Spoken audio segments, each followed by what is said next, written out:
So ఈ రెండిటిని మళ్ళీ ఇక్కడ క్రియేట్ చేసిన టేబుల్ ఇక్కడ తెచ్చుకోవడానికి ఒక కనెక్షన్ ఏదో పెట్టుకున్న దాన్నే సేల్స్ ఫోర్స్ ట్యాబ్ అంటాం. అది going forward will see. Got it?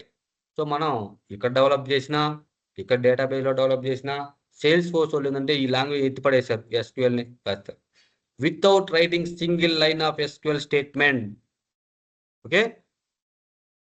We can create table, we can create column, we can create data, each and everything. అంటే అంత యూజర్ ఫ్రెండ్లీగా వస్తున్నాయి.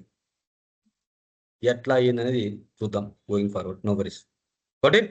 సో ఇది entire our course zero coding guys. Don't feel anything.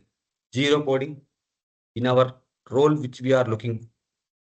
మనం ఏదైతే jobs try చేస్తున్నాం దాంట్లో ఇప్పుడు కూడా సింగిల్ లైన్ ఆఫ్ కోడ్ కూడా మనకి ఉండదు. ఒకవేళ ఎస్‌క్యూఎల్ స్టేట్మెంట్స్ ఏమైనా ఉన్నా కూడా దాన్ని ఎట్లా కాపీ పేస్ట్ చేసుకుంటే వస్తదని నేను చెప్తా. ఓకే?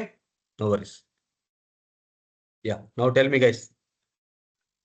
సో ఇంకొక థింగ్ ఏందంటే ఇప్పుడంతా ఈ కొత్త సాఫ్ట్‌వేర్ తయారు చేయడం ఎంత టైం పడుతుంది కాబట్టి సో రెడీమేడ్‌గా సాఫ్ట్‌వేర్ రెడీ చేసి వాళ్ళు ఇస్తూ ఉన్నారు.